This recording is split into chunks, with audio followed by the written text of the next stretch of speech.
Hello everyone, this is Prasenjit Ghosh and welcome to the Masterful Master. Today we'll be discussing about the Age of Chaucer. Well, the Age of Chaucer roughly coincides with Chaucer's birth and death.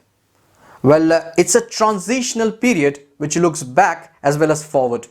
It looks back to the medieval ages and also is the summing up of all those ages. This period initiates the birth of an era of rational inquiry and critical understanding. Geoffrey Chaucer was born in London, most likely in the 1340s. Many historians consider Chaucer as the real starting point of English literature. Chaucer was also known as the father of English literature. He was born in the reign of Edward III. He lived through that of Richard II and died after Henry IV ascended the throne. Chaucer was also known as the morning star of Renaissance. He was the first poet to be buried at the Poets' Corner of Westminster Abbey. Three major events happened during the age of Chaucer: the 100 Years' War, Black Death, and the Peasants' Revolt. The 100 Years' War started from 1337 and ended in the year 1453. The conflict was between France and England, which lasted for 116 years. The war was fought primarily over claims by the English kings to the French throne. During this war, all the British people participated in the war, and during this period, a sense of English identity developed. Three important battles took place in which England was victorious over the French. These battles were Battle of Crécy in the year 1346, Battle of Poitiers in 1356, and Battle of Agincourt in 1415. The Black Death was an outbreak of disease that wiped out 1/3 of Europe's population. It lasted from 1347 to 1351. Peasants had to pay heavy taxes just to fund the 100 Years' War. Due to Black Death, there was decline in population, and owing to which there was a revolt. This led to the Peasants' Revolt of 1381. Peasants' Revolt was led by Wat Tyler and John Ball. Chaucer's lifetime can be divided into three ages: the early period, that is the French period, the Italian period or the middle period, and the last period, that is the English period. The early period or the French period started from 1340 and lasted till 1370. Chaucer in this time worked as a public servant to Countess Elizabeth. English became the language of court in 1362 and the language of parliament in 1363. During this period, Chaucer made a translation of Roman de la Rose, a French allegorical poem, into Middle English. The original work was written in two stages. The first stage of composition was by Guillaume de Loris, and the second stage of composition was by Jean d'Aumont.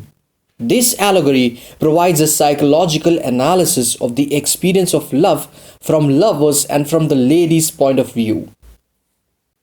Throughout the narrative, the word rose is used both as the name of the lady and as an abstract symbol of female sexuality. The names of other characters function both as personal names and as metonyms, illustrating the different factors that lead to establish a love affair. Well, metonym is a figure of speech in which a thing or concept is referred to by the name of something closely associated with that thing or concept. The story begins with narrator describing his dream of a rose, which is hidden in a garden protected by walls representing all that is harmful to love: greed, envy, and poverty. Idleness opens the garden door for the lover. Inside, he finds beauty, wealth, and youth. In the fountain of Narcissus, he sees the reflection of the lovely rose. The lover falls in love with it when the god of love shots him with several arrows and teaches him his laws. An adventure in love follows with fair welcoming, honesty, and pity. The lover defeats fear, shame, and gossip. He then obtained the kiss from the rose thanks to fair welcome. Suddenly, danger, the rose guardian, rises from his hiding place and threatens them.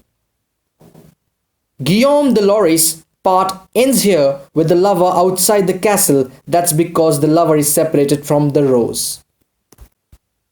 In the second part, the lover sets out on a quest to conquer the heart of his love, whom jealousy has imprisoned along with fair welcome. Venus sets the castle on fire, causing danger, jealousy, and her companions to flee. Finally, the battle is over and the lover is able to pluck the rose. The second important work which Chaucer wrote during the early period was the Book of the Duchess, also known as the Death of Blanche. Chaucer wrote this to commemorate the death of Blanche of Lancaster, wife of John of Gaunt. The poem begins with a sleepless poet who lies in bed reading a book.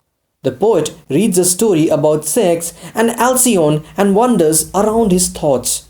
Suddenly, the poet falls asleep and dreams a wonderful story. He dreams that he wakes up in a beautiful chamber by the sound of hunters and hunting dogs.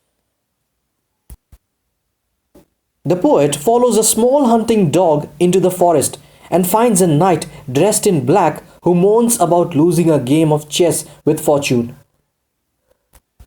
The poet asks the knight some question and realizes at the end of the poem that the knight was talking symbolically instead of literally. The Black Knight had lost his lady love. The poet awakes and decides that this wonderful dream should be preserved in rhyme. During the Italian period, Chaucer served as controller of customs. He was also sent to diplomatic missions to France, Spain, and Italy. Chaucer married Philippa Roet. Some of the chief work of Chaucer during this period were The House of Fame, The Parliament of Fowls, The Legend of Good Woman, and Annelida and Arcite. The House of Fame is a Middle English poem by Chaucer, probably written between 1379 and 1380. This work takes a form of dream vision. It is composed in octosyllabic couplets. The House of Fame is divided into 3 books. It is an unfinished poem. Part of it is inspired or taken by Virgil's Aeneid, Boccaccio, Ovid, and Dante's Divine Comedy. The poem marks the beginning of Chaucer's Italian-influenced period. The poem also appears to be influenced by Boethius's The Consolation of Philosophy. In the first book, the dreamer or the narrator finds himself in the Temple of Venus, which is made of glass and has the story of Virgil's Aeneid depicted on its walls. In the second book, the dreamer ventures outside into a desert and is picked up by a talking eagle who takes him to the House of Fame. In the third book, Geoffrey explores the House of Fame itself. He sees many famous authors standing on pillars and watches as the goddess of fame distributes good, bad, and indifferent reputations to 9 groups of suitors.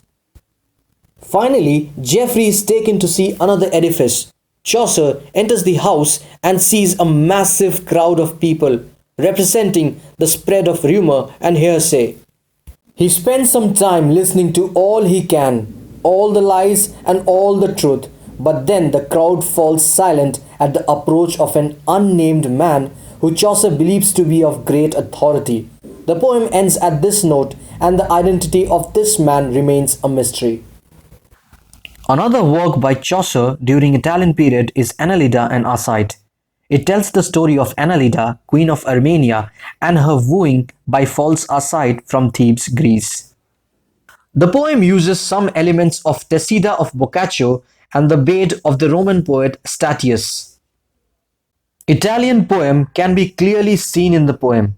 In this work, we find lover's complaint motive. Annelida complains about how she is being ditched by her lover Arcite. Another important work by Chaucer during this period was Parliament of Fowls. It is in the form of dream vision in rhyme royal stanza. This work contains one of the earliest reference to the idea that Saint Valentine's Day is a special day for lovers. Parliament of Fowls is about birds talking to each other. The poet is reading a book named The Dream of Scipio by Cicero, a Roman classical poet. He falls asleep and he dreams about a marriage in which all the birds come with a white eagle and they have discussion about art and love. Saint Valentine sits and talks about how love doesn't need power and only needs love. The poem Parliament of Fowls was written to celebrate the marriage of Richard II with Anne of Bohemia. The plot moves around marriage and love. Parliament of Fowls is a debate and beast fable. Well, beast fable involves animals. Another important work is Troilus and Cressida. This poem tells the tragic story of the lovers Troilus and Cressida. It is set against a backdrop of war during the siege of Troy. Composed in rhyme royal and probably completed during mid-1380s, many scholars regard it as the poet's finest work. The plot of this poem was taken largely from Boccaccio's Ella Filastrato. The work has also inspired Shakespeare, who wrote a play on it. Troilus and Cressida is considered to be courtly romance. Trojan War is in the background of this entire work. The story is about a noble Trojan knight called Troilus. He doesn't believe in love. This angers God of Love, and God of Love shoots Troilus with an arrow, and Troilus is forced to fall in love with a beautiful young widow, Cressida. Troilus finally talks to Cressida and they both fall in love. Cressida is forced to go with her father. She reunites with her father in the Greek camp where she falls out of love with Troilus and falls in love with another Greek knight, Diomed. Seeing this, Troilus is so heartbroken that he let himself die in a battle. After death, Troilus goes to Apes' Fair, which is not exactly heaven. He can't go to heaven as he is not Christian. He goes to a place just below heaven, and there he gets a perspective of human foolishness and concerns like war and love. Chaucer, through this poem, is conveying the fickleness of women, how full they are in love and not at all trustworthy. The legend of Good Woman is the third longest of Chaucer's work. It is a dream vision poem. It is possibly the first significant work in English to use iambic pentameter or decasyllabic couplets. This is an unfinished poem. In the prologue, Chaucer describes he reprimanded by the god of love and his queen Alceste. God of Love is very angry at Chaucer because Chaucer has depicted women in poor light in his previous works. Alceste, the god of love, demands Chaucer to write a poem on the virtues of women and their good deeds. This results in Chaucer writing a poem called The Legend of Good Woman. The poem recounts the stories of 10 virtuous women of history and myth who were martyrs for love throughout 9 sections. Tennyson used this poem as a theme of his own poem and named A Dream of Fair Woman. During the last period or the English period, Chaucer served as Justice of Peace for Kent and became Member of Parliament. The modern English which we speak today comes from East Midland dialect, which was set up by Chaucer and was used by Chaucer in all his works. Chaucer introduced rhyme royal form. During the last period, Chaucer wrote his most famous work, which is the Canterbury Tales. With this, we come to the end of this lecture. In the next lecture, we'll be discussing about the Canterbury Tales by Geoffrey Chaucer. Thank you so much and stay safe.